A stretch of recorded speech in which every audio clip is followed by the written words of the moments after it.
श्रोताओं नमस्कार।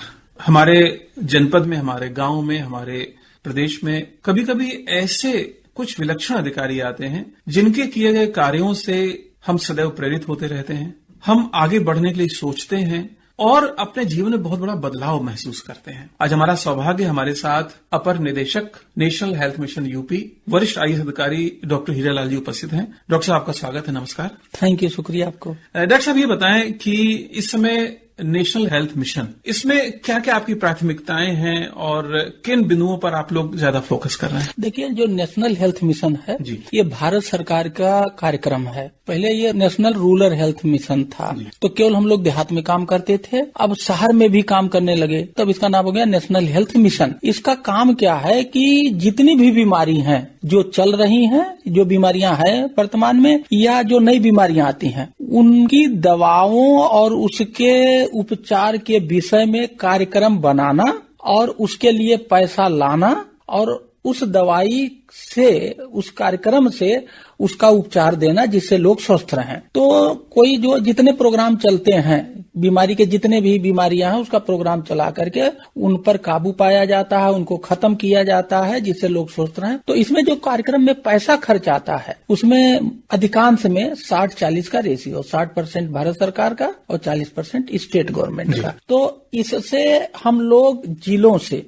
सीएमओ से हर मर्ज का, जो वर्तमान में जो प्रोग्राम चल रहे हैं या कोई नई बीमारी आ गई या कहीं नया बीमारी को रोकने के लिए नया प्रोग्राम चलाना है, प्रोजेक्ट बनवा के जिलों से मंगाते हैं। जिलों से प्रोजेक्ट मंगाने के बाद उसको स्टेट लेवल पे एनएचएम कंपाइल करता है, उसको पीआईपी बोलते हैं, और उसको बना के फिर हम लोग भेजते हैं भारत सरकार, और भारत सरकार उसको परीक्षण करती है, और परीक्षण करने में अगर कोई कमी होती है तो उसको दूर कराती है। कोई चीज अगर उसके समझ में नहीं आता है तो उसको मना भी कर देती कि नहीं, ये प्रोग्राम में अभी नहीं चलाना है। जो इस तरह से प्रोग्राम एक्सेप्ट होते हैं, फिर एक्सेप्ट होने के बाद वहां से पैसा आता है, हम लोग जिलों में देते हैं और उससे प्रोग्राम को लागू करते हैं और लागू करके लोगों की दवाइयां कराते हैं और अस्पतालों के माध्यम से। अब उसमें आशा है, सीएचओ है, एएनएम सेंटर है, सीएचओ सेंटर, गांव में जो आशा हैं, पीएससी, सीएससी, जिला अस्पताल, मेल फीमेल, और बहुत सारे प्राइवेट लोगों को भी हम लोग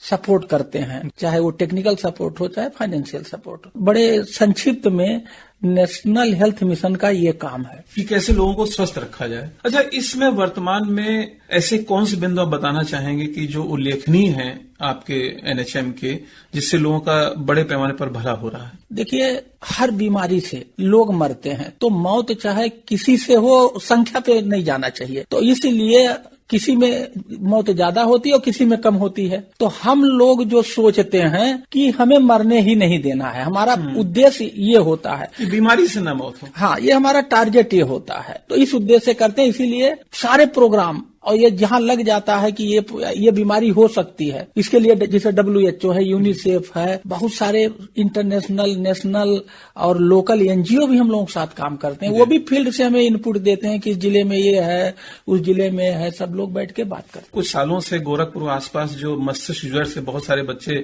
उनकी जान चली जाती है, उस पर काफी रोकथाम है। यस, बड़ा उल्लेखनीय है ये। यस, एक समय ये था, अब आज के डेट में हम उस पर काबू पा लिए। तो उसमें सरकार और समाज और एनजीओ सभी लोग, मतलब केवल सरकार अकेले काम नहीं करती, मिलजुल, सबको मिलके काम, सरकार, समाज, और समाज में चाहे वो प्राइवेट लेवल पे हो, एनजीओ के लेवल पे हो, चाहे एक्सपर्ट के लेवल पे हो, सबको मिलके काम करना चाहिए, और यही हम लोग करते हैं। तभी हमें विजय मिलती है अपने उस काम में। जी, निश्चित रूप से, क्योंकि ये सरकार का बहुत बड़ा मिशन है सबको स्वस्थ रखना। एक चीज आपसे जिज्ञासा हो रही है कि आप लगातार कुछ नए कार्य करते रहे। जब आप जिलाधिकारी बांदा के पद पर थे तो आपने बांदा जनपद बहुत अनूठे कार्य किए, एक लंबी फहरिस्त है, और उसमें से मैं अगर 2-1 उल्लेख करना चाहूं कि जैसे आपके प्रयासों से मतदान प्रतिशत 10.55% बढ़ा। आपके प्रयासों से जहां पर बांदा जैसा बुंदेलखंड का इलाका, जहां पानी कमी है, वहां पर 1.34 मीटर वाटर लेवल ऊपर आ गया कुओं में। जी, मैं उनकी थोड़ी सी चर्चा करना चाहूंगा। जैसे आपने एक वहां स्टार्टअप इनोवेशन पे काफी काम किया, उसके बारे में कुछ बताइए। देखिए, पहली बात आपने छेड़ी की चुनाव। देखिए, जिला अधिकारी जो होता है, जब वो चुनाव कराता है तो उसका नाम जिला अधिकारी नहीं रहता है, उसका नाम होता है जिला निर्वाचन अधिकारी। और चुनाव के वक्त सारे काम मोटा मोटा रुक जाते हैं। केवल और केवल एक काम होती है, पूरे प्रदेश का ताकत जो है चुनाव कराने में लगता है, क्योंकि उससे चुनाव कराने से हमारा लोकतंत्र मजबूत होता है। एक्चुअली जब मैं 2019 में लोकसभा चुनाव आया तो जो चुनाव आयोग है उसका 2-3 मोटो होता है कि जितने भी मतदाता हैं 18 साल की उम्र जो एलिजिबल हो गए हैं वो मतदाता सूची में आ जाए, किसी का नाम ना छूटे। जो मतदाता सूची में है सब वोट डालने आए, और वोट डालने जब आए तो वो एक उत्सव के माहौल में आए। ये 3 चीज का टारगेट हर जिलाधिकारी को दिया जाता है। तो जब मैं वहां जिलाधिकारी बन के गया तो मैं उसके पहले स्टार्टअप इनोवेशन का सबमिट कर चुका था 3 दिन का, और उसमें मुझे, क्योंकि देखिए जो बांदा जिला है वो पिछड़ा है और वो डाकुओं के लिए जाना जाता है और गरीबी के लिए जाना जाता है। पानी नहीं है तो कुछ गांव में लोगों की शादी नहीं है, इसके लिए जाना जाता है। पानी नहीं है, हाँ, तो जहाँ पानी नहीं है उपज नहीं होती है, तो लोग कहते हैं मैं अपनी बेटी को क्यों उस गांव में दे दूं, लड़की 5 किलोमीटर से पानी भरने जाएगी। ये मुझे बताया तो मुझे ये सब बातें बड़ी चुभी। मुझे 2-3 समस्या पहले पता था कि बांदा में, मैं पेपर में पढ़ता था, न्यूज देखता था, वो डीएम को चूड़ी भेंट करते हैं, वो गगरी फोड़ो चलाते हैं। तो ये सब चीजें जब मैं जा रहा था तो मुझे पता था पानी की समस्या है। तो जब मैं वहां गया तो सबसे पहली जो समस्या रोड जाम हुआ, और बतौर जिलाधिकारी कि साहब वहां रोड जाम हो गया, लंबी लंबी कतार लग गई है, वो आई समस्या, वो पानी के लिए था। तो मैंने अपने एसडीएम को भेजा, तो लौट के वो सब जाम खुलवा, महिला आईएएस अफसर थी, तो उन्होंने कहा वो जो है नलकूप खराब हो गया था, 5 दिन से पानी नहीं आया इसलिए जाम हो गया। फिर वो जो घटना थी पानी की, जाम की, हमने कहा ये पहला बोहनी जिसको कहते हैं ना उद्घाटन खराब हो गई, पानी के समस्या से हुआ है जी। तो मैंने फिर इस पर रिसर्च शुरू किया कि आखिर ये सब कहानी है क्या। तो लोगों ने मुझे बताया कि 30 साल पहले यहाँ सब कुआं से पानी पीते थे और तालाब से खेत पानी पीता था जी। जिसको हम वर्ड सिंचाई कहते हैं, हम उसको पानी पीना कहते हैं। तो मैंने सर्वे कराया कुआं कितने कुआं हैं, 7825 या 7800 कुछ कुएं मिले मुझे। तो कुआं, फिर इसी तरह से हमने तालाब की कराई काउंटिंग, तो काउंटिंग करीब 2200 तालाब तो मुझे सरकारी मिले और 2200 ही के करीब प्राइवेट मिले।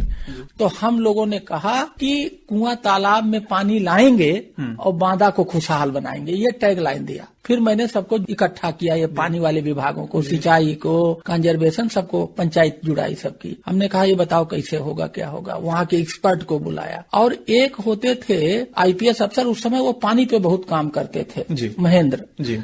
तो उनको हमने बुलाया और इसको लेकर के एक हमने अभियान छेड़ा। जितने भी हमारे तालाब थे उन तालाबों की सफाई मनरेगा से और श्रमदान से, और एक अपना खेत तालाब स्कीम उधर चलती थी, उससे नए नए तालाब खुदवाना, मोटिवेट। अब हुआ क्या कि जब बरसाती पानी आया तो तालाब में इकट्ठा हो गया और धीरे धीरे धरती में भी पानी जाने लगा। और कुआं के किनारे हम खंती खुदवाते, तो क्या होता था, पानी जो बरसात का होता था उस खंती में इकट्ठा हो जाता था और फिर वो धरती में चला जाता, के नीचे चला जाता। तो हमने बरसात के पानी को बहने नहीं, वाटर रिचार्जिंग हो गई। लेकिन ये हमने नहीं किया, ये जनता के प्रयास से, वो ये जनता ने किया। तो इस तरह से हमने कुआं पूजन का अभियान चलाया।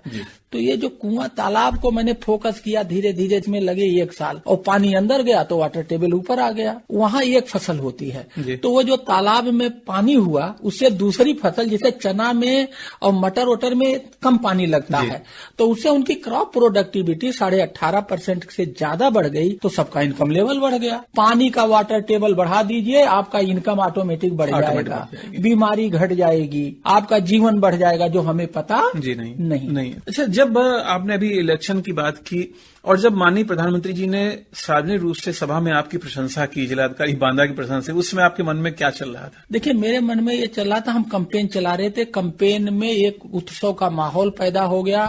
पूरा बांदा हमारे इस उसका भी दिया था 90% प्लस हो मतदान और बांदा बने देश की शान। उसमें भी हमने कहा कि हम अगर वोटिंग परसेंटेज बढ़ाते हैं तो इससे हम लोकतंत्र को मजबूत करते हैं और ये देश सेवा है। लोकतंत्र कैसे मजबूत होगा? वोटिंग परसेंटेज बढ़ाओ।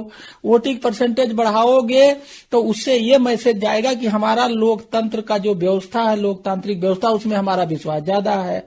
तो हमने कहा कि तुम्हें तीर्थ यात्रा करने इधर उधर नहीं जाना है, यही तुम यार वोटिंग परसेंटेज बढ़ा दो और लोकतंत्र मजबूत हो जाएगा और पूरे देश में बांदा का नाम हो जाएगा। तो इस तरह से उसको मैंने इमोशन से जोड़ा, उत्सव का माहौल बनाया। वोटिंग परसेंटेज बढ़ता क्यों नहीं है, इस पर गए तो पता लगा कि साहब इलेक्शन के दिन गाड़ी रोक दिया जाता है, तो लोग वोट नहीं डालने जाते हैं।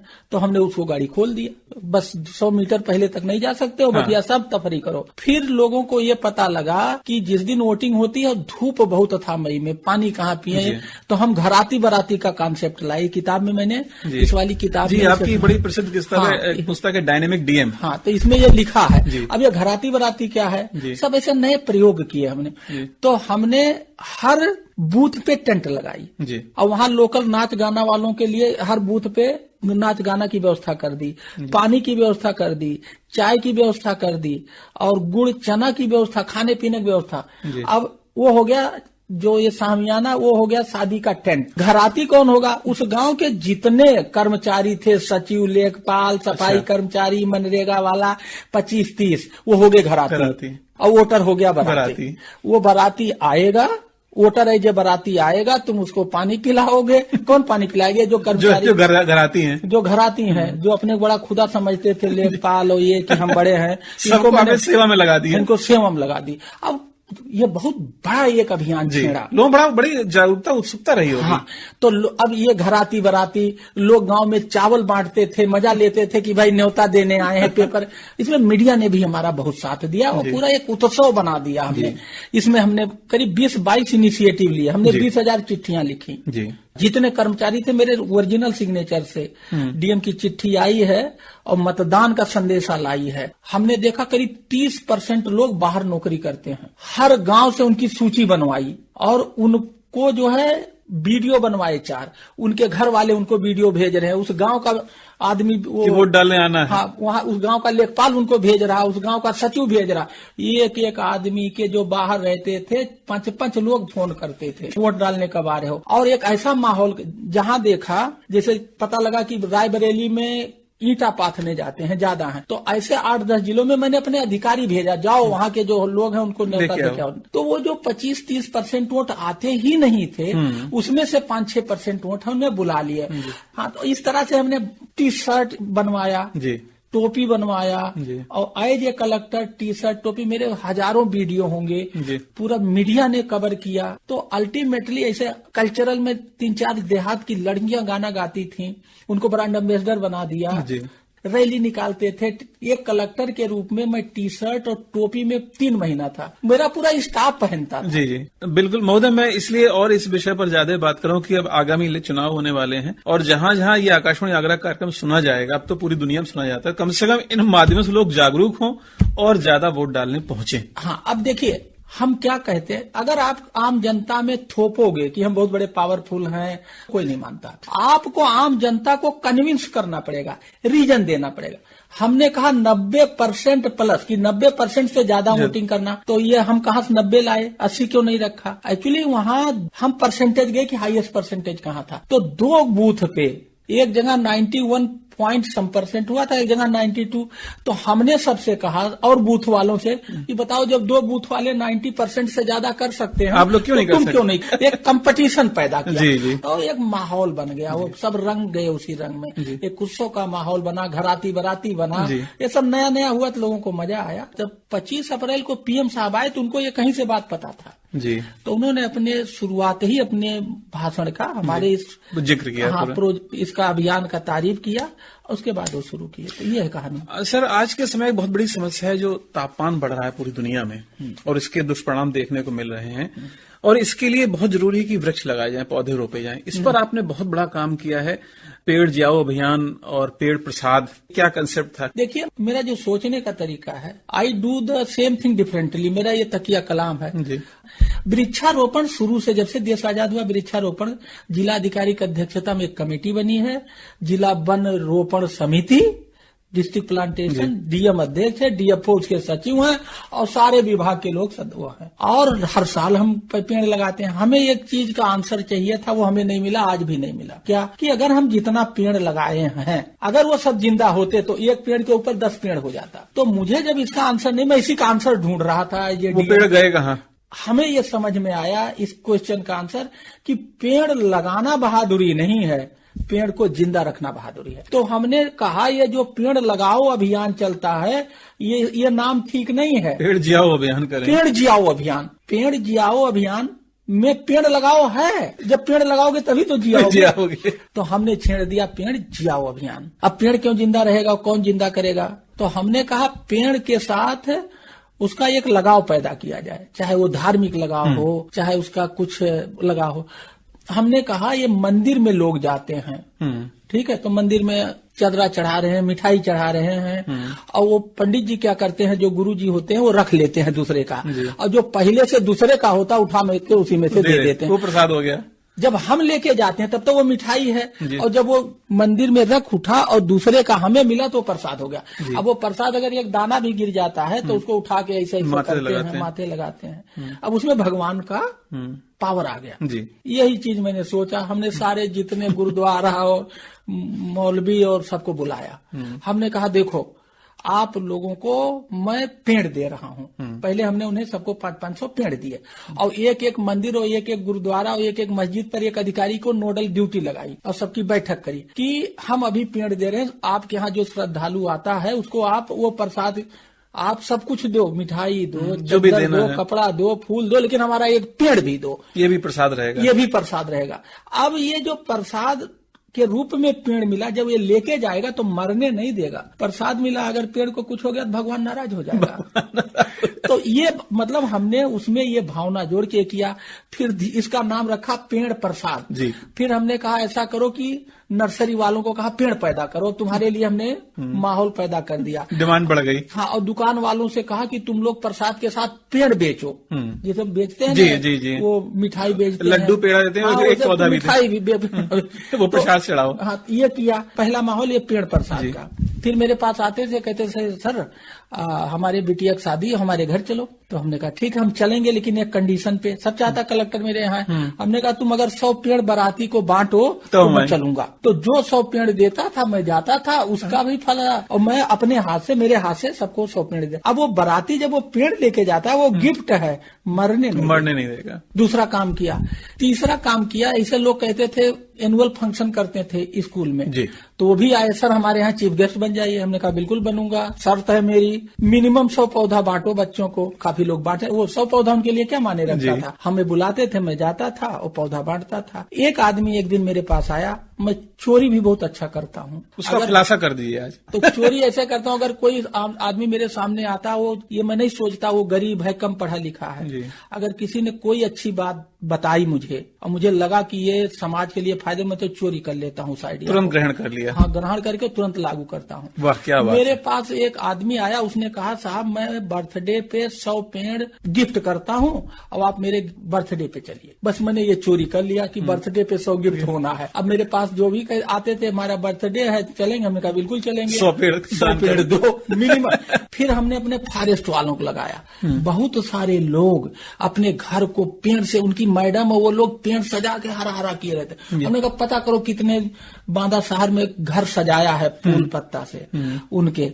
फिर जो 8-10 घर मिले और उनका करके, और फिर मैं उनके घर गया प्रशंसा पत्र लेके और मिठाई लेके गया, उनके घर चाय पिया, उनको प्रशंसा पत्र दिया, जो घर सजाए। इससे क्या हो गया, अरे हमारे मोहल्ले में कलेक्टर आए थे। कलेक्टर क्यों आए थे? क्योंकि इसका घर पौधा से होड़ लग गई है। हाँ, तो हम भी सजा ले तो कलेक्टर आएगा। हाँ। ऐसा मैंने बहुत सारे इनोवेटिव और बहुत सारे लिखे, इसको पढ़ लिया बहुत सारे। हाँ, कि आपने इतने वहाँ जेल सुधारों में आप नंबर 1 रहे, वहाँ पे योग रखे निरोग पे काम किया, और ये तो एक और बड़ा काम है जिसकी धूम पूरे देश में है, विदेशों में भी है, और नीति आयोग ने भी उसकी प्रशंसा की है।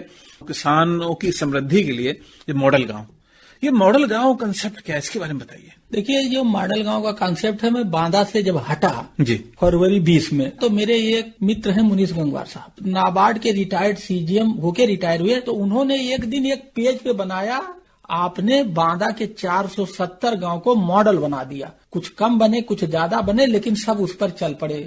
वो जो निगेटिविटी माइंड में थी वो खत्म होती गई। तो वो उन्होंने मुझे एक पेजर बना के दिया। हमने क्योंकि देखिए हम लोग काम करते हैं उसको कभी डॉक्यूमेंट नहीं करते। फिर मैंने अपने लिंक्डइन का मेरा अकाउंट था, 23,000 लोग थे, उस पर डाल दिया। तो आईसीसीआई फाउंडेशन के जो उस समय कंट्री हेड थे श्री सौरभ सिंह, उन्होंने मुझे मैसेज किया, कहीं मैं लिंक्डइन पे आपको फॉलो कर रहा हूँ पिछले 4-5 साल से, और आप बहुत अच्छा काम करते हैं, आपका ये जो सब जोड़ के दिए हो, जब बांदा में आप ये काम ऐसे कर सकते हैं तो इसको पूरे प्रदेश में करा जाए, कंट्री में करा जाए।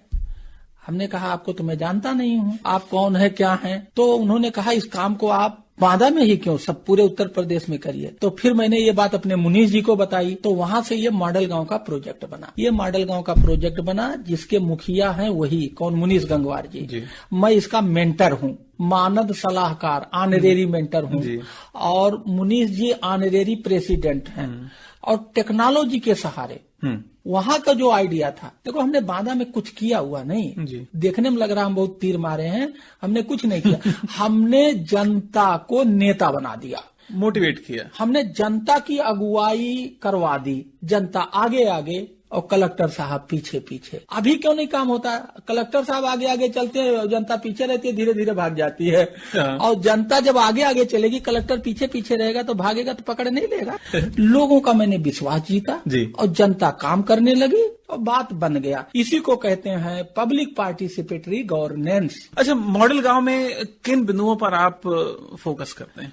देखिए, मॉडल गांव में इस पर भी कॉन्सेप्ट बनाए, गांव का विकास क्यों नहीं होता। किसी से जाकर पूछ लो विकास क्या है तो कोई नहीं बता पाए। तो जब विकास नहीं पता है तो करेंगे क्या? फिर पूछ लो अच्छा ये विकास में क्या क्या करोगे, तो कहेंगे नल लगा दो, खड़ंजा लगा दो, स्कूल बनवा दो, 3-4 पॉइंट बोलते हैं। उनको विकास के क्या क्या मुद्दे हैं ये भी नहीं पता। 2 बात। तीसरी बात यह है कि अगर उनसे पूछो कि आपको विकास चाहिए तो कहे हाँ विकास चाहिए, वो प्रधान काम नहीं करता, वो एसडीएम नहीं काम करता, हमें ना कुछ करना पड़े, सब उनका विकास कौन कर दे, दूसरा कर दे, प्रधान कर दे, सचिव कर दे, लेखपाल कर दे, उनके गांव वाला कर दे, उन्हें ना करना पड़े। गांव में विकास की भूख ही नहीं है, ना विकास पता, ना विकास के मुद्दे पता और ना विकास की भूख है। कहीं आपने सुना कि गांव में विकास नहीं हुआ, 15 दिन से धरना बैठे हैं? यह है बीमारी।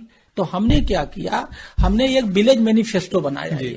इलेक्शन मैनिफेस्टो तो आपने सुना होगा, विलेज मैनिफेस्टो पहली बार है। हाँ, हम पहली बार ये कॉन्सेप्ट लेके आए। ये भी मेरा एक इनोवेशन। और इसमें बहुत सारे 10, 12, 20 पॉइंट हैं, 25 पॉइंट हैं। तो हम लोग इस विलेज मैनिफेस्टो से ये बताते हैं कि विकास क्या है, तो विकास पता लग गया। और फिर हम बताते हैं कितने मुद्दे पे काम करना है, वो 25 बिंदु। अब हमने उन्हें क्या बता दिया, विकास क्या है और विकास के मुद्दे क्या हैं। तो इससे हमने उनको मोटिवेट किया। इसका ये है पहला विलेज मैनिफेस्टो, इसका पार्ट 1 है। इसका पार्ट 2 ये है चेंज मेकर।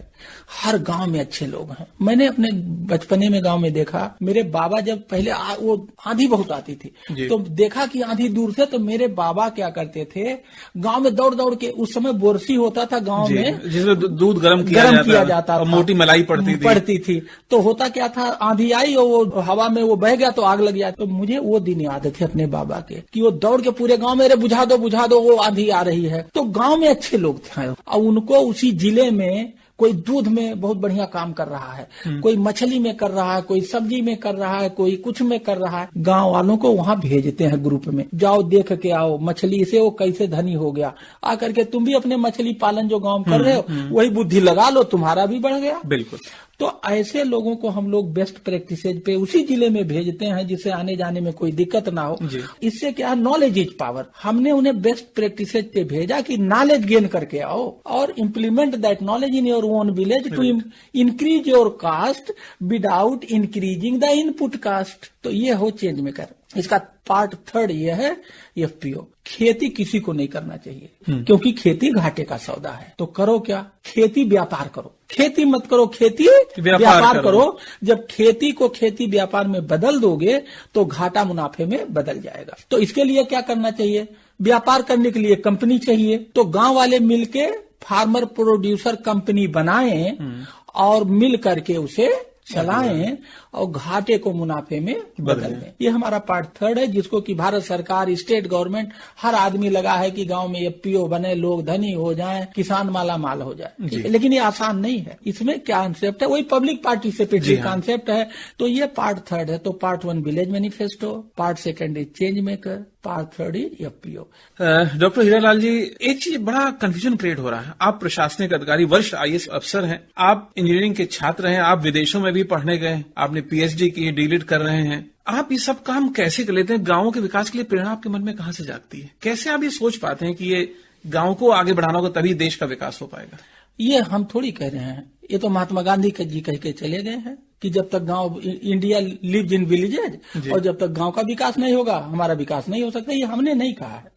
गांधी जी को पूरा वर्ड मानता है, मैंने उन्हीं की बात मानी है, उसको मैं लागू कर रहा हूँ, इसमें मेरा कोई ये अच्छा, आपसे बात करें, लगता नहीं कि आप अमेरिका में भी अध्ययन किया और ऑक्सफोर्ड भी गए, कहाँ आपने पढ़ाई की? ये रूपांतरण कैसे हो रहा है? देखिए, ऐसा है कि पावर जब आदमी को मिलता है तो वो पावर का नशा, एक शब्द है पावर का नशा, वो उसका नशा दो तरह से होता है, एक अच्छे के लिए और एक खराब के लिए। तो जिसने उस पावर के नशे को अच्छे में ले गया वो तो साधु हो जाएगा, और वो जिसने उस पावर के नशे को खराब दिशा, निगेटिव साइड में लिखा, तो बहुत बड़ा बदमाश भी हो जाएगा। यही अपने आप को कंट्रोल करना है। तो जब ये हम लोग सेलेक्ट होते हैं आईएएस, तो सबसे पहले किसको छोड़ता? अपने गांव को छोड़ता, घर को। पहले वो गांव को छोड़ेगा, घर को छोड़ेगा, कहीं साहब तुम बहुत बड़ा हो गया है, अब इनसे बात तुम नहीं करना चाहिए, तुम बड़ा हो गया, घर की बोली छोड़ देंगे। हाँ, ये जो एक परिपाटी बनी, फिर गांव जाने छोड़ देता है। हमारा सब इसका डिफरेंट है। हम आज भी उसी गांव में बसते हैं, भले हम फिजिकली कम जा पाए, लेकिन हम बसते उसी गांव में हैं। मन मस्तिष्क में वही रहता है।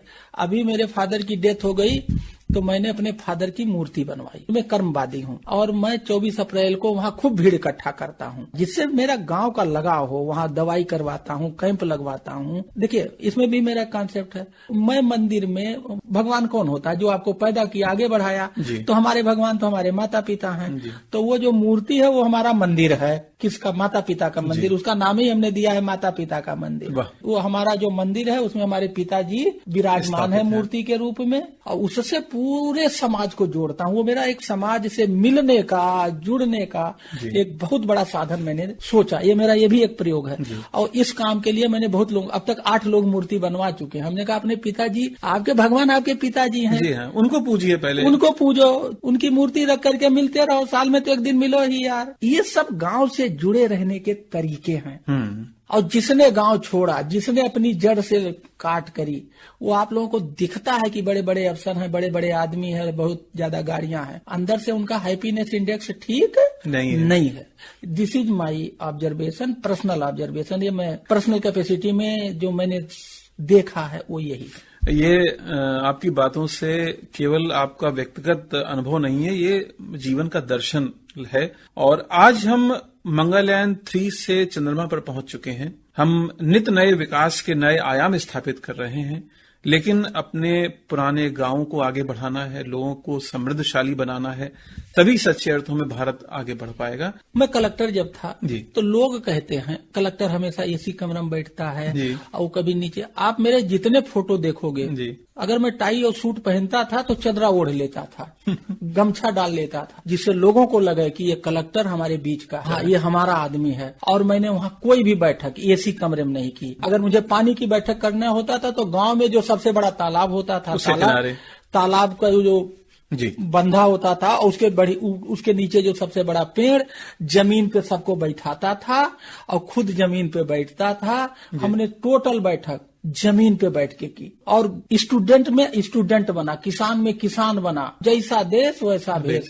मेरा कोई गरीब आदमी हाथ पकड़ लेता था, कलेक्टर साहब हमें पानी नहीं। धनी आदमी तो मेरा हाथ पकड़ने में उसे संकोच था, लेकिन गरीब आदमी मेरे को कहीं रोक लेता था। और मैं रोड पे जाता था, कहीं दिख गया एक बुढ़िया है और बहुत ऐसे टेढ़ा जा रही है, गाड़ी रुकवाया, इसके बहुत सारे फोटो हैं। क्या गाड़ी, कंबल निकाला, कंबल दिया, उसके साथ फोटो खिंचवाया और वायरल कर दिया। इसलिए वायरल करता था, इसलिए नहीं कि मेरा प्रचार है मैं बहुत अच्छा, जिससे हमको देख के हमारे अधिकारी और समाज के लोग भी प्रेरित हों। हमने टोटल बैठक, हम देहाती कलेक्टर थे, हम देसी कलेक्टर थे। हम लोगों को ताना मारते हैं ना कि अंग्रेज तो चले गए लेकिन वो अपना छाप नहीं छोड़ के गए हैं, देशी अंग्रेज छोड़ गए। हाँ, तो मैंने वो छाप अपने पे नहीं आने दिया, यही डिफरेंस, और कोई खास बात नहीं। निश्चित रूप से आपकी बातों से बहुत प्रेरणा मिल रही है। और जो भी लोग सुन रहे हैं अपने गांव के लिए काम करेंगे, समाज के लिए काम करेंगे, और जब समाज आगे बढ़ेगा तभी देश आगे बढ़ेगा। आप आए,